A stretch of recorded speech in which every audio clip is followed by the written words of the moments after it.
বিসমিল্লাহির রহমানির রহিম। সুপ্রিয় শিক্ষার্থী, আসসালামু আলাইকুম। তোমাদের গত সপ্তাহের আগের ক্লাসে পয়েন্সের নিয়মগুলো পড়াইছিলাম, সব পর্যন্ত সেটা লিখে দিয়েছিলাম। দেখো আবার একটু যদি ওই দিন কোনো উদাহরণ দিয়েছিলাম না, বলছিলাম যে পরবর্তী ক্লাসে উদাহরণ দিয়ে বুঝিয়ে দেব। এবং নিয়মটা যেমন বলছিলাম মনে আছে কিনা, যে আবার শীটটা সামনে নিয়ে তোমরা নিয়মটা একটু পড়ে নাও। যে অবজেক্টকে সাবজেক্ট করতে হয়, টেন্স ও পারসন অনুযায়ী সাহায্যকারী ভার্ব বসে, মূল ভার্বের পাস্ট পার্টিসিপল করতে হয়, প্রিপোজিশন বাই বসে, সাবজেক্ট অবজেক্ট করতে হয়, অতিরিক্ত অংশ থাকলে মূল ভার্বের পরে ও প্রিপোজিশনের আগে অথবা বাক্যের শেষে বসালে চলে। এটি অ্যাক্টিভে প্যাসিভ ভয়েস করার নিয়ম। সেই উদাহরণ দেখো, দে ডু দা ওয়ার্ক। এখানে এটা অ্যাক্টিভ ভয়েস আছে। আমরা বলছি আগে অ্যাক্টিভ ভয়েসের সাবজেক্ট থাকে ব্যক্তিবাচক। এখানে যে চারটি উদাহরণ দিয়েছি সবগুলো সাবজেক্ট কিন্তু ব্যক্তিবাচক আছে। তাহলে আমরা নিশ্চিতভাবে এটা ধরে নিব যে এটা অ্যাক্টিভ ভয়েস আছে। এখন আমাকে প্যাসিভ করে নিতে হবে। অবজেক্টকে সাবজেক্ট করতে হয়। এখানে অবজেক্ট কোনটা? ভার্বের পরেরটা আমার অবজেক্ট। তাহলে অবজেক্টকে সাবজেক্ট করি, দা ওয়ার্ক। আমরা বলছি টেন্স ও পারসন অনুযায়ী সাহায্যকারী ভার্ব বসে। আমাকে এখন টেন্স চিনে নিতে হবে। দে ডু দা ওয়ার্ক, কোন টেন্স? ভার্বের বেস ফর্ম আছে প্রেজেন্ট ইনডেফিনিট। তাহলে প্রেজেন্ট ইনডেফিনিট টেন্স থাকলে সাহায্যকারী ভার্ব কি বসবে? এম অথবা ইজ অথবা আর। আমি দা ওয়ার্কের সাথে কি বসাবো? দা ওয়ার্কের সাথে আমার ইজ বসবে। তাহলে দা ওয়ার্ক ইজ। তাহলে অবজেক্টকে সাবজেক্ট করলাম, টেন্স ও পারসন অনুযায়ী সাহায্যকারী ভার্ব বসালাম, মূল ভার্বের পাস্ট পার্টিসিপল করব। মূল past participle done, preposition by বসবে, সাবজেক্ট এবং অবজেক্ট করব। Their object them. পরের উদাহরণটা যদি বলি, হি এট রাইস, সে ভাত খেলো। কোন টেন্স? আমি যদি প্রথমত বলি অবজেক্টকে সাবজেক্ট করে নিব, রাইস। তারপর টেন্স ও পারসন অনুযায়ী সাহায্যকারী ভার্ব বলবে, হি এট রাইস। কোন টেন্স? আমরা এটা অনেকেই ধরে নেব যে এটা প্রেজেন্ট ইনডেফিনিট না। কারণ যদি এটা প্রেজেন্ট ইনডেফিনিট টেন্স থাকতো তাহলে ভার্বের সাথে এস বাই এর যোগ থাকতো। কেন থাকতো? কারণ subject third person singular number. যেহেতু ভার্বের সাথে এস বা এর যোগ নাই, তাহলে ইটের পাস্ট ফর্ম হতো ইট। সরি, আমি যদি এটা বলি তোমাদের এটা বলে নেই যে হি এট রাইস, তাহলে ভার্বের পাস্ট ফর্ম আছে পাস্ট ইনডিফিনিট টেন্স, সাথে ভার্ব আসবে ওয়াজ অথবা ওয়্যার। তাহলে রাইসের সাথে ওয়াজ, মূল ভার্বের পাস্ট পার্টিসিপল, এর past participle eaten, preposition by, subject আমরা অবজেক্ট করব। তারপরে নিয়মটা আছে I shall do the work, I shall finish the work. অবজেক্টকে সাবজেক্ট করে নিন, দা ওয়ার্ক। তারপর টেন্স ও পারসন অনুযায়ী সাহায্যকারী ভার্ব বসাবো, I shall finish the work. কোন টেন্স? Future indefinite. কারণ সাবজেক্ট শ্যাল অথবা উইল, মূল ভার্বের প্রেজেন্ট ফর্ম। ফিউচার ইনডেফিনিট, তাহলে সাহায্যকারী ভার্ব হবে শ্যাল বি অথবা উইল বি। আমি আগেই বলছি আই এবং উইল সাথে শ্যাল বসে, আর বাকি সবগুলোর সাথে বসে উইল। তবে বর্তমানে সবগুলোর সাথে এখন উইল বসে। দা ওয়ার্ক উইল বি, মূল ভার্বের পাস্ট পার্টিসিপল, ফিনিশের past participle finished, preposition by, subject object করব, আই এর object me. The work will be finished by me. পরেরটা, the boys are playing football in the field. এখানেও আমি উদাহরণটা যদি দেখি যে অবজেক্টকে সাবজেক্ট করতে হবে। অবজেক্ট কোনটা?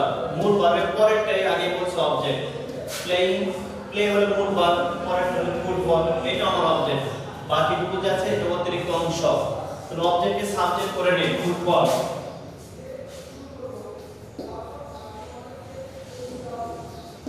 ফুটবল। তারপর টেন্স ও পারসন অনুযায়ী সাহায্যকারী ভার্ব হবে। কোন tense? The boys are playing football in the field. Subject আছে, সাহায্যকারী ভার্ব আর আছে, মূল ভার্বের সাথে আই এর যোগ আছে। কোন টেন্স? কোন টেন্সে সাহায্যকারী ভার্ব হিসেবে আর বসে, ভার্বের সাথে আই এর যোগ থাকে। আমরা নিশ্চিতভাবে ধরে নেব যে এটা present continuous tense. Present continuous tense থাকলে সাহায্যকারী ভার্ব কি বসবে? এম বি অথবা ইজ বিং অথবা আর বিং। ফুটবলের সাথে আমার বসবে is being, football is being. তারপর মূল ভার্বের পাস্ট পার্টিসিপল করব, play, play past participle play. তারপর আমরা প্রিপোজিশন বাই বসাবো, সাবজেক্ট অবজেক্ট করব, সাবজেক্ট দা বয়েজ, এর অবজেক্ট দা বয়েজ। এখন আমরা অতিরিক্ত অংশটা বসাবো, ইন দা ফিল্ড। আমি এভাবে করতে পারি, football is being played in the field by the boys. এই কয়েকটা উদাহরণ দিলাম, অর্থাৎ ওই ছকটা আগে বলছিলাম ওখানে আমার 9টা টেন্স আছে, 9টা রুলস গেল। এখন রুল 10 এ আসবো, তোমরা সেটা সামনে নিয়ে দেখো, আমি উদাহরণে বুঝাই দিচ্ছি। রুল 10 এ আছে may, might, can, could, shall, should, will, would, ought to, have to, has to, had to।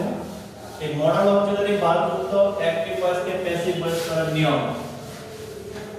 দেখো একটা উদাহরণ দেখি, you must obey your parents, you must obey your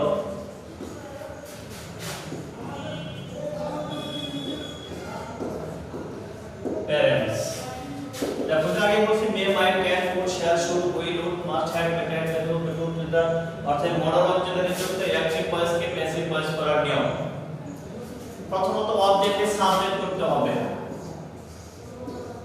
your parents। তারপর মে, মাইট, ক্যান, কুড, মাস্ট এগুলো যেটা থাকবে না কেন সেটাকে আমরা বসাবো। তাহলে এখানে আমার মাস্ট আছে, মাস্ট বসালাম। তারপর সাহায্যকারী ভার্ব হিসেবে বি বসবে। আবার বলছি অবজেক্টকে সাবজেক্ট করে নিতে হবে, may, might, can, could, shall, should, will, would, এ মাস্ট, ought to, ইনস্টেড যেটা থাকুক না কেন সেটা বসবে। তারপর সাহায্যকারী ভার্ব বি বসবে। তারপর মূল ভার্বের পাস্ট পার্টিসিপল করতে হবে। এখানে অবি মূল ভার্ব, এর পাস্ট পার্টিসিপল অবিট। তারপর প্রিপোজিশন বাই বসবে, সাবজেক্ট অবজেক্ট করব। পরের রুল, ডাবল অবজেক্ট যুক্ত অ্যাক্টিভ ভয়েসকে প্যাসিভ ভয়েস করার নিয়ম। দেখো উদাহরণটাকে লিখে নেন, the teacher teaches us English, the teacher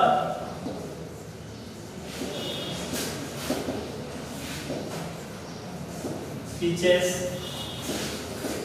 us English। Double object যুক্ত অ্যাক্টিভ ভয়েসকে প্যাসিভ ভয়েস করার নিয়ম কেমনে হলো দেখো, সাবজেক্ট এটা দা টিচার, ভার্ব হলো টিচেস, একটা আস এটা পার্সোনাল অবজেক্ট, ইংলিশ এটা হলো বস্তুবাচক অবজেক্ট, অর্থাৎ ব্যক্তিবাচক অবজেক্ট, বস্তুবাচক অবজেক্ট, দুইটা অবজেক্ট আছে, এইজন্য ডাবল অবজেক্ট। নিয়মটা আবার বলছি, ডাবল অবজেক্ট যুক্ত অ্যাক্টিভ ভয়েসকে প্যাসিভ ভয়েস করার নিয়ম। প্রথমত হলো দেখো, যে কোনো একটি অবজেক্টকে সাবজেক্ট করতে হয়। আমি আজটাকে সাবজেক্ট করলাম, এটা রাইট। তুমি ইংলিশটাকে সাবজেক্ট করলে এটা রাইট। তবে এখানে একটা শর্ত দিয়ে দিয়েছে, এখানে বলে দিয়েছে নিয়মে যে তবে ব্যক্তিবাচক অবজেক্টকে সাবজেক্ট করাটাই শ্রেয়। শ্রেয় মানে সবচেয়ে ভালো। প্রথমত বলছে দেখো কি, যে কোনো একটা অবজেক্টকে সাবজেক্ট করতে হয়। ওই যে দেখো বিভিন্ন আমরা টেলিভিশনে যখন কোনো অ্যাড দেখি, অফার দেয়, নিচে কিন্তু দেখবা যে ছোট্ট করে লিখে দেয় শর্ত প্রযোজ্য, অর্থাৎ ওখানে কিন্তু আছে। এখানে কিন্তু আমাকে বলে দিয়েছে যে কোনটাকে ধরে আমাকে কাজ করতে হবে, যে কোনো একটা অবজেক্টকে সাবজেক্ট করতে হয়, তবে ব্যক্তিবাচক অবজেক্টকে সাবজেক্ট করা শ্রেয়। এই কারণে আমরা সব সময় লক্ষ্য রাখবো ব্যক্তিবাচক অবজেক্টটাকে আমরা সাবজেক্ট করব।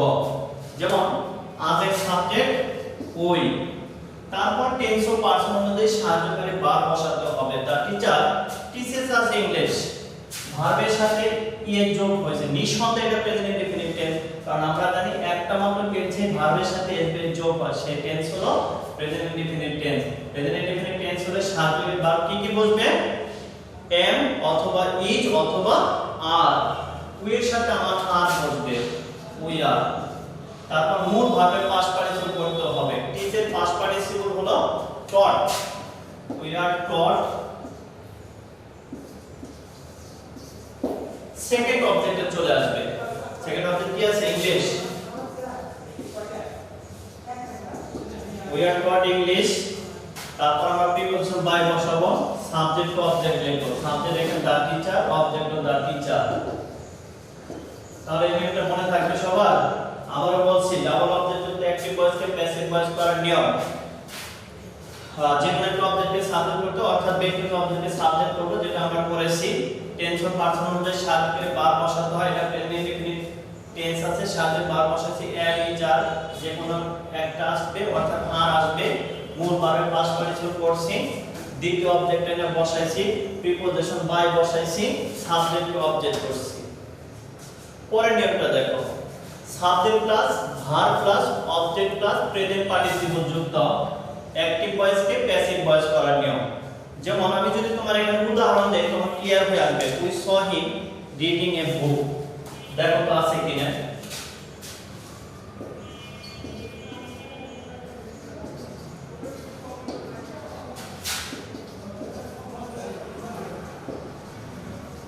We saw him reading a book. Subject plus verb plus object plus present participle যুক্ত, অর্থাৎ ভার্ব প্রেজেন্ট ফর্মের সাথে আইএনজি যোগ। তো প্রেজেন্ট পার্টিসিপল যুক্ত অ্যাক্টিভ ভয়েসকে প্যাসিভ ভয়েস করার নিয়ম। প্রথমত অবজেক্টকে সাবজেক্ট করতে হবে। হিমের সাবজেক্ট কি এখানে? হি। কোন টেন্স আছে? অর্থাৎ টেন্স অফ পারসন অনুযায়ী সাহায্য করে আমার ভার্ব বসাতে হবে। এটা কোন tense? We saw him reading a book. Saw ভার্বে কোন ফর্ম? Past form. তাহলে পাস্ট ইনডিফিনিট টেন্স আছে, সাহায্যের ভার্ব বসবে ওয়াজ অথবা ওয়্যার। উইথ হির সাথে কি বসবে? ওয়াজ। হি ওয়াজ।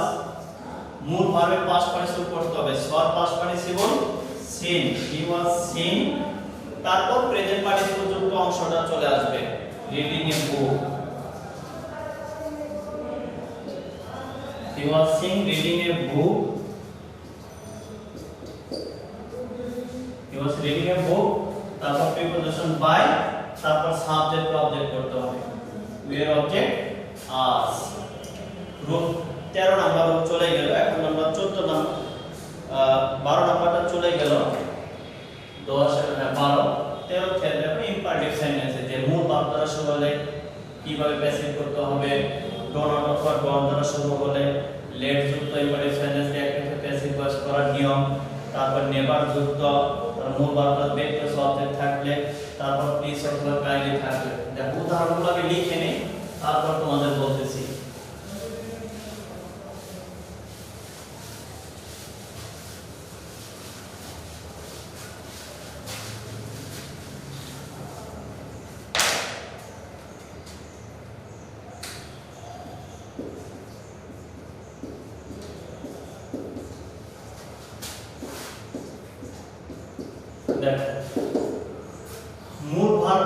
মূল ভার্ব যুক্ত ইম্পারেটিভ সেন্টেন্সকে অ্যাক্টিভ থেকে প্যাসিভ ভয়েস করা যায়। এখন ইম্পারেটিভ সেন্টেন্স কাকে বলে? আমি যদি সেন্টেন্স না বলতে পারি তবে আমরা কেমনে পাবো? ইম্পারেটিভ সেন্টেন্স যে সেন্টেন্স দ্বারা আদেশ, উপদেশ, অনুরোধ, নিষেধ ইত্যাদি বোঝায় তাকে ইম্পারেটিভ সেন্টেন্স বলে। এখন ইম্পারেটিভ সেন্টেন্স আমরা সবসময় লক্ষ্য রাখবো যে সেকেন্ড পারসন অলওয়েজ টাইম উচ্চ থাকে। এটা আমি বললাম অপেক্ষা করো, কাকে বললাম? আমি ফার্স্ট তোমাকে বলছি, তুমি সেকেন্ড পারসনকে তো উচ্চ থাকে। এই মূল ভার্ব যদি ইম্পারেটিভ সেন্টেন্সটা মূল ভার্ব দ্বারা শুরু হয় তখন অ্যাক্টিভ থেকে প্যাসিভ ভয়েস করার নিয়মটা দেখো। প্রথমে লেট বসে, তারপর অবজেক্টকে সাবজেক্ট করতে হয়। লেট দা ডোর, এটাই অবজেক্ট। সাহায্যকারী ভার্ব বি বসে, মূল ভার্বের পাস্ট পার্টিসিপল করতে হয়। আবার বলছি দেখো, মূল ভার্ব যুক্ত ইম্পারেটিভ সেন্টেন্সকে অ্যাক্টিভ থেকে প্যাসিভ ভয়েস করার নিয়ম। প্রথমে লেট বসে, অবজেক্টকে সাবজেক্ট করতে হয়, সাহায্যকারী ভার্ব বি বসে, মূল ভার্বের পাস্ট পার্টিসিপল করতে হয়। পরের নিয়মটা দেখো, ডো নট যুক্ত ইম্পারেটিভ সেন্টেন্সকে অ্যাক্টিভ থেকে প্যাসিভ ভয়েস করার নিয়ম। ডো নট হেট দি পোর।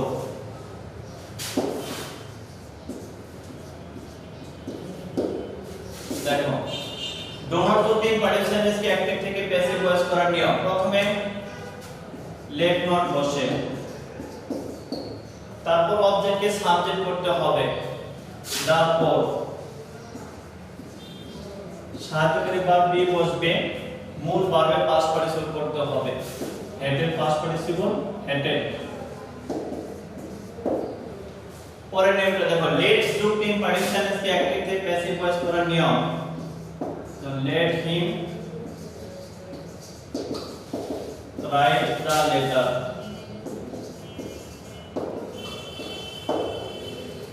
দেখো প্রথমটা বলছি মূল ভার্ব যুক্ত ইম্পারেটিভ সেন্টেন্সকে অ্যাক্টিভ থেকে প্যাসিভ ভয়েস করার নিয়ম। পরেরটা বলছি ডো নট যুক্ত ইম্পারেটিভ সেন্টেন্সকে অ্যাক্টিভ থেকে প্যাসিভ ভয়েস করার নিয়ম।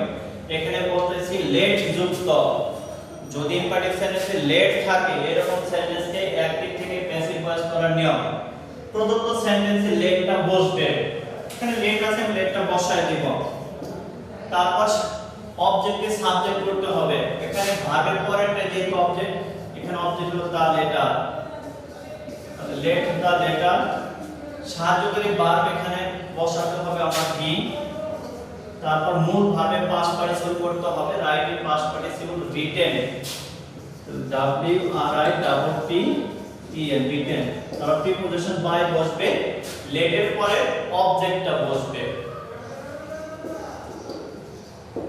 দেখো এই নিয়মটা, উদাহরণটা আবার বলছি নিয়মটা, যে লেট যুক্ত ইম্পারেটিভ সেন্টেন্সকে অ্যাক্টিভ থেকে প্যাসিভ ভয়েস করার নিয়ম।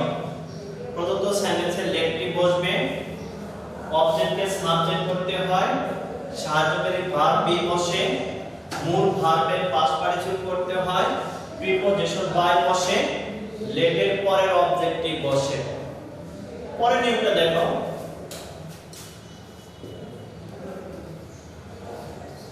By me a shirt. এই উদাহরণটা আর প্রথম যেটা দিয়েছি দেখো পার্থক্য আছে বলতেছি। বাই মি এ শার্ট, এখানে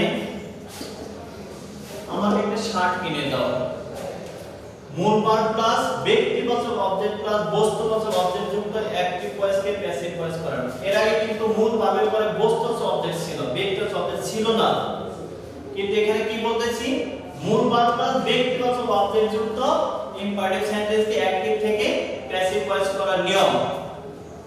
কারণ মূল ভার্বের পরে ব্যক্তিবাচক অবজেক্ট আছে, এখানে কিন্তু তা ছিল না। তাহলে প্রথমে লেট বসাবো, তারপর এখানে আমার বস্তুবাচক অবজেক্টটাকে আমার সাবজেক্ট করতে হবে, এ শার্ট। তারপর মূল ভার্বের পাস্ট পার্টিসিপল করতে হবে, বাই এর পাস্ট পার্টিসিপল বট, প্রিপোজিশন এখানে ফর বসবে, তারপর ব্যক্তিবাচক অবজেক্ট আমার বসবে। আবারও বলছি নিয়মটা, যে মূল ভার্ব প্লাস ব্যক্তিবাচক অবজেক্ট যুক্ত অ্যাক্টিভ ভয়েসকে প্যাসিভ ভয়েস করার নিয়ম।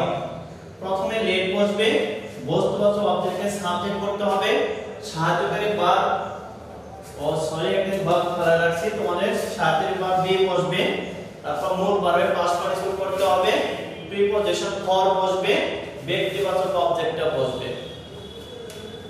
আর একটা উদাহরণ দেখো, নেভার যুক্ত ইম্পারেটিভ সেন্টেন্সকে অ্যাক্টিভ থেকে প্যাসিভ ভয়েস করার নিয়ম। আজকে ইম্পারেটিভের শেষটা দেখো তোমাদের,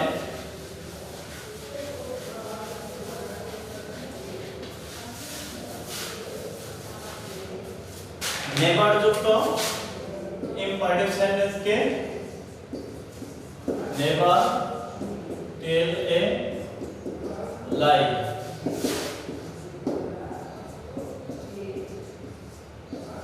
প্লিজ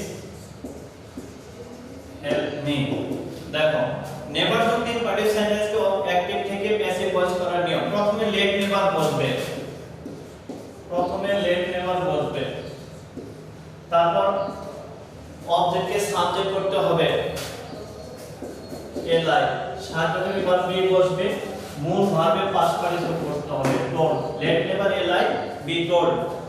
প্লিজ অবজেক্ট কাইন্ডলি যুক্ত ইম্পারেটিভ সেন্টেন্সকে অ্যাক্টিভ থেকে প্যাসিভ ভয়েস করার নিয়ম। প্লিজ অবজেক্ট কাইন্ডলি পরিবর্তে ইউ আর রিকোয়েস্টেড টু বসে, ইউ আর